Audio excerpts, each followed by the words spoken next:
여러분 안녕하십니까. 수요일 아침 여수 MBC 뉴스투데이입니다. 여수시가 정부의 COP28 유치 양보는 남해안 남중권 주민들의 노력과 참여를 외면한 처사로 실망스럽고 안타까운 결정이라며 COP33이 남해안 남중권에 반드시 유치되도록 정부가 약속해야 한다고 강조했습니다.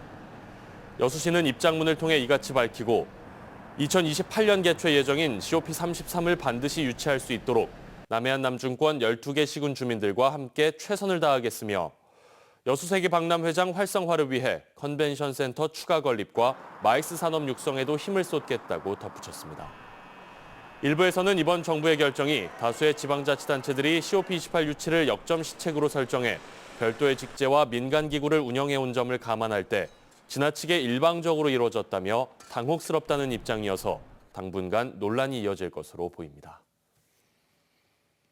광양시가 코로나 상생 국민지원금의 지급을 거의 마쳤습니다. 광양시는 지난달 6일부터 코로나 상생 국민지원금을 신청한 12만 6천여 명에게 모두 315억 4천여만 원을 지급해 국민지원금 지급 대상자의 98.2%가 지원금을 수령했다고 밝혔습니다.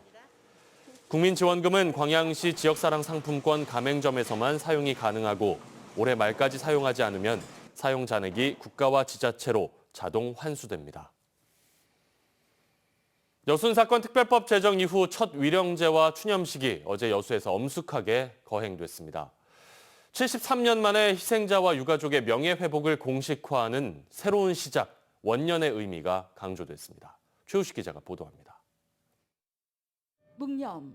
오전 10시 정각, 묵념 사이렌과 함께 여순사건 73주기 합동 위령제와 추념식이 시작됐습니다.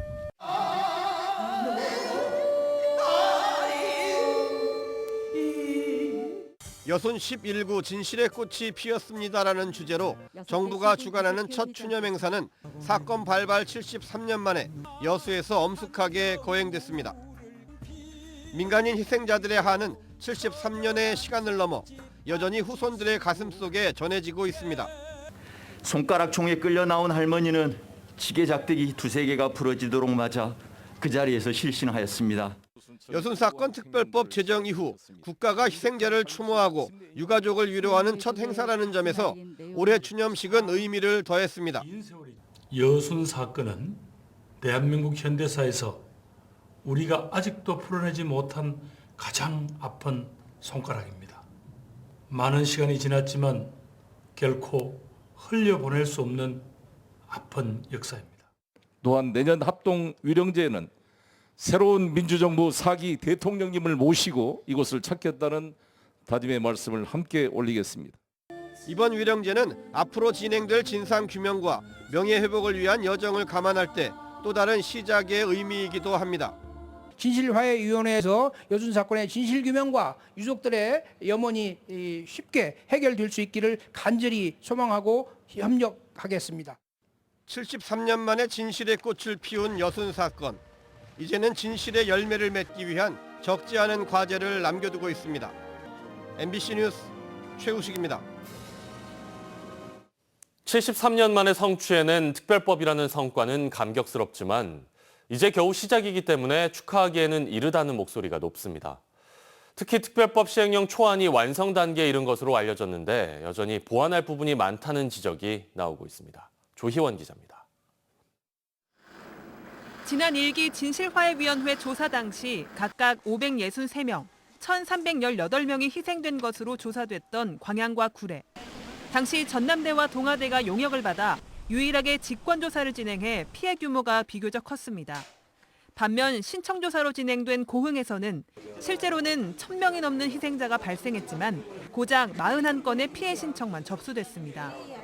우리 군 내에 좌우를 통틀어서 1,200명 정도 이렇게 희생이 됐다고 통계가 나와 있습니다. 그래서 이 교회에 한 사람도 한 유가족도 빠짐없이 신고가 돼서 거기에 따르는 어떤 조치가 이루어질 수 있도록 이 같은 선례에 비추어 볼 때 이번 특별법이 제대로 된 진상규명으로 이어지기 위해서는 직권조사 여부가 관건입니다. 조사 방법 등을 포함한 구체적인 진상규명 방안은 시행령에 담기게 되는데 그 초안이 현재 완성 단계에 이른 것으로 알려졌습니다. 아직 구체적인 내용은 확정되지 않았지만 상당 부분이 제주 4.3 특별법과 비슷한 것으로 알려져 벌써부터 우려가 나오고 있습니다. 특히 중앙정부 소속의 명예회복위원회에 지역 역사연구가들이 포함되지 않아 세밀한 실태조사가 이루어지지 못했고 제주도지사 소속의 실무위원회 구성도 정권에 따라 수차례 바뀌어 진상조사까지 20년이 걸렸던 선례를 되풀이할 수 있다는 지적이 나옵니다. 지역 연구가들은 이를 보완하기 위해 전라남도가 자체 시행 조례를 통해 구체적인 대응안을 마련해야 한다고 주장하고 있습니다.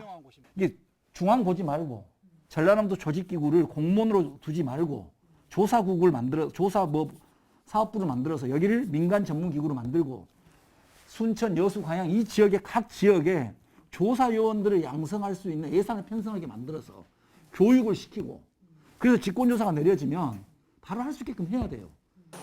여순사건 특별법의 시행 시기는 내년 1월, 시행령의 입법 예고 기간이 40일이라는 점을 감안하면 완성된 시행령은 늦어도 다음 달 중순쯤에는 발표될 전망입니다. MBC 뉴스 조희원입니다. 광양시가 여순사건 온라인 추모관을 운영합니다. 광양시는 여순사건 73주기를 맞아 오는 22일까지 시 홈페이지에 여순사건 73주기 온라인 추모관을 개설해 희생자들의 넋을 기립니다. 광양시는 여순사건 74주기인 내년 지역에서 전남도 합동 위령제를 개최하고 여순사건 희생자 위령탑 건립사업, 여순사건 전문가 양성 등 다양한 사업을 추진할 예정입니다. 일선 초중고등학교에 지원되는 지자체 교육경비가 한 해 수십억 원에 달합니다.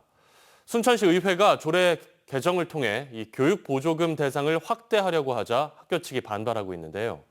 이 과정에서 내년 지방선거를 겨냥한 발언까지 나와 논란의 불씨를 키우고 있습니다. 문형철 기자입니다. 일선 학교들이 추진하는 각종 교육 사업에 지자체가 예산을 지원할 수 있도록 한 조례입니다. 이를 근거로 올해 순천 지역 각급 학교들이 시에서 지원받은 돈은 모두 65억 원. 여기에 더해 교육 발전 사업에 참여하는 기관이나 단체에도 보조금을 주는 내용의 조례 개정안이 최근 의회에 발의됐습니다. 마을 공동체 교육이나 학교 밖 청소년 교육 등을 재정적으로 뒷받침하겠다는 취지입니다. 새로운 교육 체계로 전환할 수 있는 기회라고 생각합니다. 지역을 사랑하는 로컬형 인재를 성장시키고 그런데 교장들의 집단 반발이 터져나왔습니다. 학교가 아닌 곳에 교육 경비를 지원하는 것은 상위법에 위반될 소지가 있고 별도의 조례와 예산을 통해 해결할 문제란 겁니다. 기존에 받던 보조금이 줄어들 수 있다는 우려도 주된 반대 이유 중 하나입니다. 이렇게 확대가 되니까 지금까지 해왔던 게 좀 어려움이 있지 않을까 하는 생각들이 좀 많이 드신 것 같더라고요. 개정안에 대해 반대 의견서를 낸 교장들은 시의원들을 상대로 전화나 문자 메시지를 통해 개정안을 부결시켜 줄 것을 지속적으로 요구하고 있습니다. 이 과정에서 일부 교장들은 내년 지방선거를 겨냥한 발언을 해 또 다른 논란을 불러오고 있습니다. 제 지인들을 통해서 또 전화를 해서 내년 지방선거에 대한 부분을 운운하고 불편하고 마음에 들지 않는 부분이 있다 하더라도 그런 형태의 의사표현은 순천시가 내년 각급 학교에 지원할 교육 경비는 올해보다 5억 원 늘어난 70억 원. 여기에 조례가 개정될 경우 마을 공동체 교육 등을 위해 지급될 보조금은 1억 원 정도로 추정됩니다.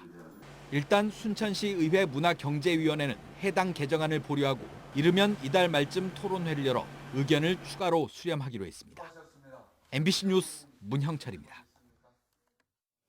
현장 실습 고교생 사망 사고와 관련해 전라남도 교육청이 실습 사업장을 점검하고 현장 실습 제도 개선안을 마련하겠다고 밝혔습니다. 장서궁 전라남도 교육감은 어제 입장문을 내고 다음 달 6일까지 전남도 내 직업계 고등학교의 현장 실습을 중지하고 324개 실습 사업장에 대한 안전 점검을 실시하겠다고 밝혔습니다. 전남도 교육청은 이번 점검을 통해 실습장의 실태를 파악하고 현장 실습 기간과 실습 기업체 선정과 관련한 근본적인 개선안을 마련하겠다고 덧붙였습니다. 국가 보조금을 유용한 혐의로 1심에서 징역형을 선고받은 허석순천 시장이 항소심 첫 재판에서 일부 혐의를 부인했습니다. 어제 광주지법에서 열린 항소심에서 허석 시장의 변호인은 허 시장이 모 신문사 대표를 맡을 당시 신문사 운영에 직접적으로 관여하지 않았고 피해 회복을 위해 노력하고 있다며 형을 낮춰달라고 요구했습니다. 허 시장에 대한 다음 재판은 11월 23일에 열리며 신문사 관계자들에 대한 증인 신문이 진행될 것으로 예상됩니다. 전라남도 교육청이 시군 교육청에 대한 감사를 했는데 2억 원 가까운 예산이 엉뚱하게 사용된 점이 확인됐습니다. 감사에 적발된 9개 시군 교육청 모두 시설 개선 사업 예산 집행에 문제가 있었습니다. 김한수 기자입니다. 지난 2018년 신축된 강진의 한 교직원 통합관사입니다. 3계층 12세대 규모의 관사를 짓는 데 투입된 예산은 14억여 원. 그런데 최근 도교육청 종합감사 결과 6,800여만 원의 예산이 과다 집행된 것으로 드러났습니다. 관련 법에 따라 관사나 사택 등 국민주택을 지을 때는 일부 세금이 면제되지만 발주처인 강진교육지원청은 해당 세금까지 포함된 금액으로 용역업체와 계약한 겁니다. 관련 법상 면제가 돼야 할 부가가치세가 계약 금액에 포함된 겁니다.